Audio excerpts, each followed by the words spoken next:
So Kid Cudi will take the stand immediately after Diddy's former personal assistant, George Kaplan, raps. He said 6 people were at the home when it was searched, including a music producer and a property manager. Diddy's lawyers argue evidence In a courtroom revelation that has sent shockwaves through the entertainment industry, rapper Kid Cudi testified that Sean Diddy Combs orchestrated a violent campaign against him, including a home break-in and the firebombing of his Porsche, after discovering Cudi's brief relationship with Combs' ex-girlfriend, Cassie Ventura. Cudi likened Combs to a Marvel supervillain, painting a picture of a music mogul consumed by jealousy and capable of orchestrating acts of intimidation and violence. It sounds like the plot of a high-octane Netflix thriller: celebrity romances, power plays, and a luxury car exploding in a fireball. But it's unfolding in real time, inside a courtroom packed with cameras, lawyers, and shocked onlookers. In a bombshell testimony that could redefine the scope of Sean Diddy Combs' ongoing legal saga, rapper Kid Cudi stepped onto the witness stand and accused the hip-hop mogul of orchestrating a violent campaign of intimidation. The target? Cudi himself, allegedly punished for the briefest of romances with Cassie Ventura, Combs' former longtime girlfriend. According to Cudi, his home was broken into under suspicious circumstances, and his Porsche was later engulfed in flames in a mysterious explosion. "It felt like something out of a Marvel movie," he told the court. "Diddy was like a supervillain." The moment sent shockwaves through the courtroom and far beyond. Until now, Kid Cudi had remained entirely outside the whirlwind of lawsuits and headlines surrounding Diddy. But with one statement, he became a central figure in a story that's grown darker and more dangerous with every passing week. The implication that Combs may have used his influence and resources to retaliate against someone merely for dating his ex isn't just scandalous, it's chilling. And it supports a pattern that prosecutors say is becoming impossible to ignore. Behind the glitz and Grammy wins, there may lie a legacy of fear, manipulation, and unchecked power. This isn't the first time Cassie Ventura's name has surfaced in the case, but Cudi's testimony reframes everything. Cassie had already alleged years of abuse at the hands of Combs, painting a portrait of a man consumed by control and rage. In one harrowing account, she claimed he beat her aboard a private jet in full view of others, only to have her cries for help met with silence. Her voice cracked in the courtroom as she recalled screaming, "Isn't anybody seeing this?" That testimony was powerful. But now, with Kid Cudi claiming that he was targeted for even associating with her, the picture widens.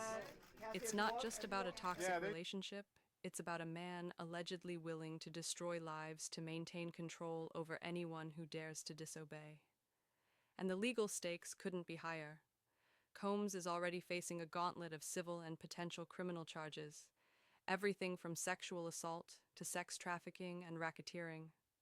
His legal team continues to deny the claims, insisting they are unfounded and opportunistic. But with each new revelation, public opinion grows more skeptical, and the court of public judgment looms large.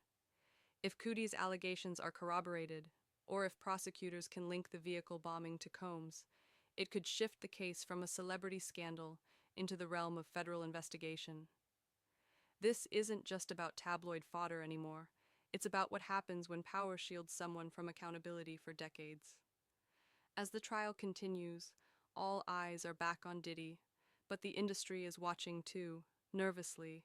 The courtroom may be where the legal battles are fought, but the fallout is rippling across Hollywood, music studios, and social media feeds. Kid Cudi's testimony may just be the beginning. If his story unlocks a floodgate of new allegations or witnesses, we could be witnessing not just the fall of one man, but a reckoning for an entire era of celebrity culture built on silence, fear, and loyalty to the wrong people. Before Kid Cudi ever took the stand, it was Cassie Ventura's voice that cracked open the fortress surrounding Sean Diddy Combs. The singer, model, and longtime muse of the music mogul filed a lawsuit last year that didn't just make headlines. It detonated decades of whispers into a public reckoning. Her allegations were graphic and deeply disturbing. Years of physical abuse, coercive control, surveillance, and sexual violence that she says took place behind closed doors, while the world saw only red carpets and platinum records.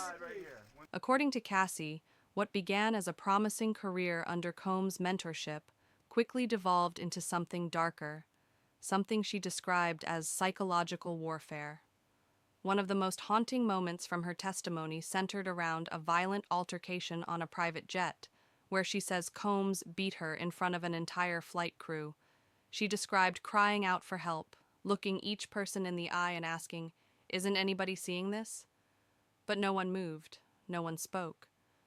That moment, frozen in time, became symbolic of everything Cassie says she endured. A culture of silence, where fear trumped morality and the power Combs wielded could shut down even a scream at 30,000 feet. "He made sure I knew he could ruin me," she reportedly said, "and for a long time, I believed him." Her accusations go beyond physical abuse. They suggest a deliberate campaign to isolate and dominate. Cassie alleges that Combs controlled her career, her finances, and even her access to friends and family. In one instance, she claimed he demanded to review her phone, interrogated her about male contacts, and once forced her to cancel a recording session over jealousy. These weren't occasional outbursts, she said. They were part of a sustained system of surveillance and punishment. And the people around them? Many, she claims, knew, but chose to look away. Legal analysts have pointed out that Cassie's testimony could become a cornerstone of the broader case, especially as more witnesses come forward. Her willingness to name names, describe specific incidents, and recall locations and dates has already drawn comparisons to early Me Too lawsuits that shattered long-standing walls in Hollywood. But what makes her story so pivotal is the fact that it not only details alleged abuse, it suggests an entire ecosystem enabled it. Assistants, security personnel, employees, and industry insiders who allegedly protected Combs, either out of loyalty or fear, may now find themselves under scrutiny. And now, with Kid Cudi's claims suggesting Combs went as far as bombing a car out of spite, Cassie's story feels even more credible and even more terrifying. It's not just that she was harmed, it's that the threat extended to anyone connected to her, further illustrating the lengths Combs was allegedly willing to go to keep control. What began as a personal account has evolved into something. As the courtroom spotlight intensifies, what began as a single voice, Cassie Ventura's, is now part of a growing chorus, each voice echoing the last in a pattern that feels impossible to ignore. With every new testimony and civil complaint, the allegations against Sean Diddy Combs shift from isolated accusations to a portrait of systemic abuse cloaked in celebrity and power. The stories vary in detail, but the themes remain disturbingly consistent: psychological control, explosive violence, and a culture of fear that kept people quiet for years. In legal filings and media interviews, more than half a dozen women have now accused Combs of coercion, assault, trafficking, or emotional abuse. Some were industry hopefuls who believed Diddy could launch their careers. Others were employees, romantic partners, or simply in his orbit long enough to see a different side of the music mogul, one that didn't appear in press photos or public interviews. Several plaintiffs have described being isolated from their friends and family, monitored around the clock, and pressured into sexual situations under threats of career sabotage.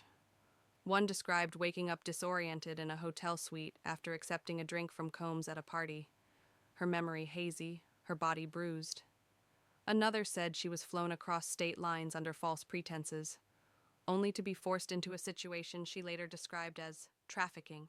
Behind the glamour of yachts, penthouses, and red carpets was, allegedly, a tightly controlled world where power was currency, and fear was the price of entry. Former employees have begun speaking to investigators, detailing how Combs allegedly used an entourage of loyal aides, bodyguards, and staffers, not just for protection, but for enforcement. "It wasn't just that people were afraid to speak up," said one former personal assistant. "It was that you knew there were eyes on you, always." Another claimed that hotel rooms were regularly swept for recording devices, unless Combs wanted them there. There are even allegations of private security teams being instructed to physically intimidate guests or partners who didn't follow rules. These weren't rumors whispered backstage. They were policies enforced at the highest levels of his inner circle, witnesses claim. Perhaps most disturbing is the emerging picture of an ecosystem built to protect Combs from consequences. One allegedly upheld not only by those directly on his payroll, but by a broader culture of celebrity complicity. Several insiders have said that people in the industry knew, or at least suspected, what was happening. But Combs' status as a music tycoon, a label boss, and a cultural icon made him untouchable. If you spoke out, you weren't just risking a job, you were risking your future, one former Bad Boy Records executive reportedly said. He had the money to crush you and the connections to make sure you stayed crushed.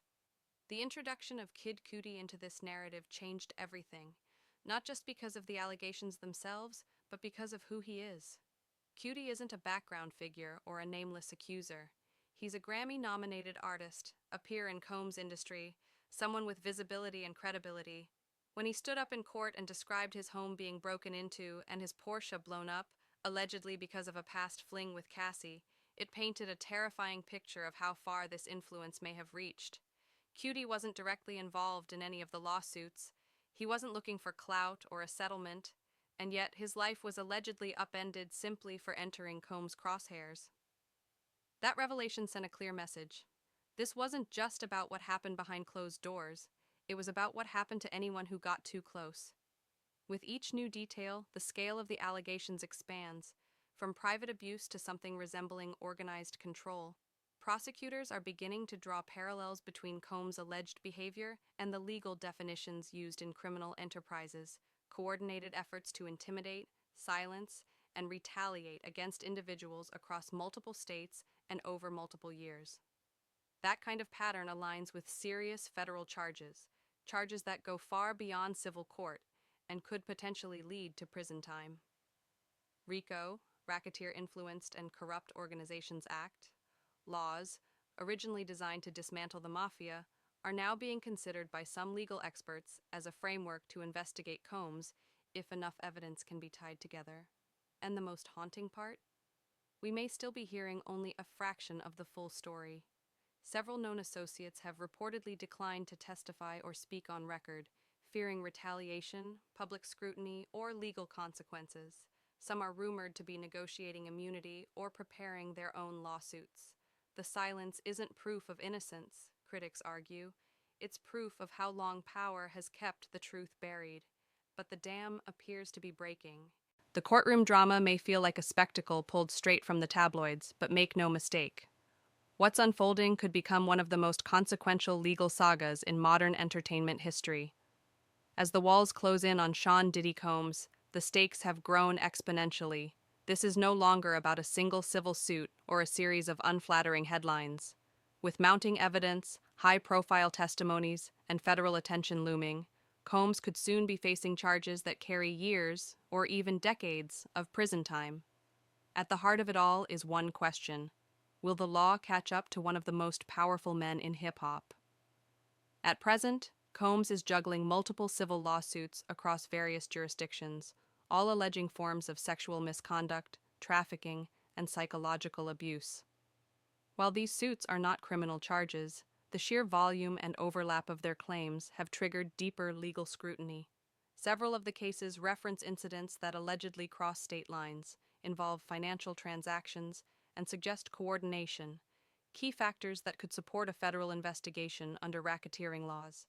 Already, legal experts are speculating that the Department of Justice may be quietly gathering information behind the scenes, with some suggesting that RICO charges, a legal mechanism typically reserved for organized crime, could soon be on the table.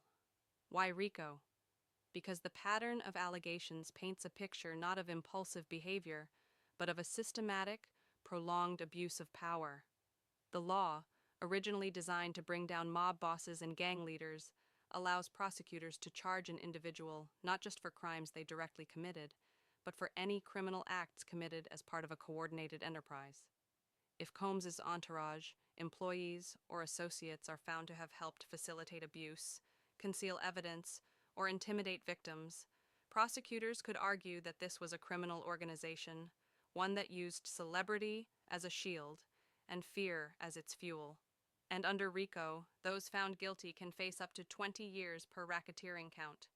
What's more, the financial fallout alone could cripple Combs' empire, even if he never sees the inside of a prison cell.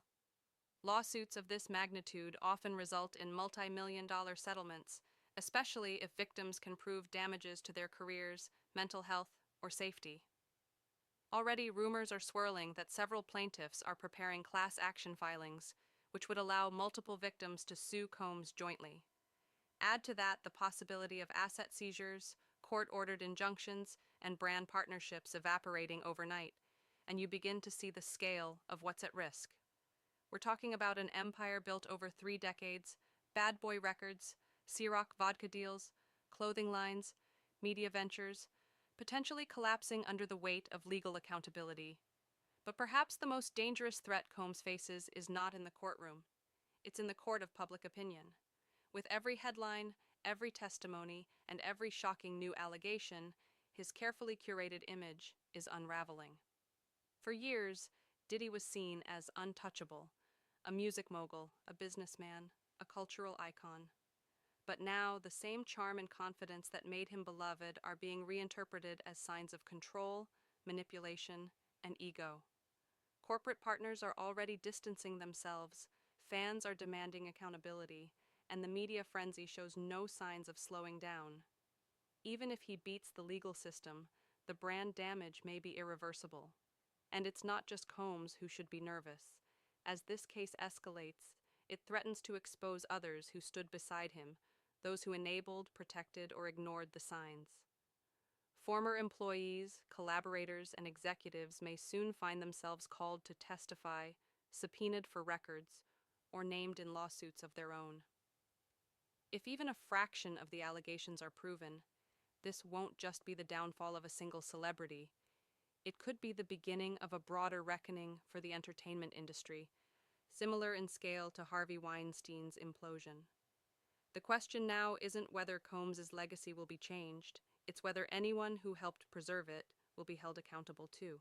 As the scandal surrounding Sean Diddy Combs continues to explode, its shockwaves are being felt far beyond the courtroom. This is no longer just a case about one man's alleged crimes. It has become a full-blown industry reckoning, one that's forcing the music world, and celebrity culture more broadly, to confront the toxic machinery that often enables abuse while silencing the abused. For years, Combs was a symbol of hip-hop dominance, a rags-to-riches mogul who danced between record deals and billion-dollar endorsements. But now, the very empire that elevated him is being forced to reckon with the silence it required to survive. In the days following Kid Cudi's bombshell testimony and the resurfacing of Cassie's harrowing allegations, the entertainment industry has entered full damage control mode. Several brands once proudly linked to Combs, liquor companies, fashion collaborators, production firms, have quietly paused campaigns or scrubbed his name from promotional material. Artists who once called him a mentor are suddenly distant. Some are issuing carefully worded statements about standing with survivors. Others are choosing silence, perhaps unsure whether to speak out or wait to see how much further this goes. The message is clear. The era of shielding icons from accountability may finally be ending. But the deeper question isn't just about Diddy, it's about everyone who kept his image intact. How many publicists, producers, and executives looked the other way? How many security guards enforced his rules while knowing what they were enabling? How many journalists softened their coverage in exchange for access, photo ops, or exclusives? These aren't abstract concerns. They're real decisions made by real people in service of power. And as more victims come forward, the walls of protection built around Combs for decades are beginning to collapse. What's left behind isn't just one man's alleged crimes, it's the wreckage of a system that let him operate unchecked. For the music industry, this is a cultural fault line moment, one that invites comparison to the Weinstein revelations that shattered Hollywood's silence. And like that scandal, this one may end up exposing an entire ecosystem where abuse was whispered about, but rarely addressed. What happens if more artists come forward with their own stories? Not just about Combs, but about other powerful figures who used fame as a shield. Already, advocacy groups are calling for investigations into music labels' internal handling of abuse complaints. A growing chorus of activists and artists are demanding independent watchdogs, contract protections for young talent, and a formal mechanism for reporting misconduct without retaliation. The conversation is no longer about whether abuse exists, it's about how deep it goes. This case is also stirring a cultural re-examination of how we idolize celebrity and what we excuse in the name of genius. Diddy wasn't just tolerated, he was celebrated. He was the life of the party, the architect of hits, the businessman with swagger and influence. His persona was built on domination, of charts, of stages, of rooms. But now, the very traits once lauded, his intensity, his confidence, his command, are being re-evaluated as potential red flags. How many times did the world cheer for power without asking what it cost the people in its shadow? And for fans, there's a reckoning too. Can you still dance to the music when you know what might have been happening behind the beats? Can you separate the art from the artist when the artist is accused of harming others to maintain his empire? These aren't easy questions, and there are no one-size-fits-all answers. But they are questions that more people are starting to ask, because in 2025, blind loyalty to fame is no longer a given. Not in music, not in film, not anymore. Whether or not Combs is convicted in a court of law, his legacy has already changed in the court of public opinion. The man once known for hits like "Can't Nobody Hold Me Down" now finds himself held accountable in ways no one could have imagined a year ago. And as new testimonies emerge and new victims speak out, this case is fast becoming a cultural landmark, one that may finally redefine what it means to be powerful, what it means to be protected, and what it means to say enough.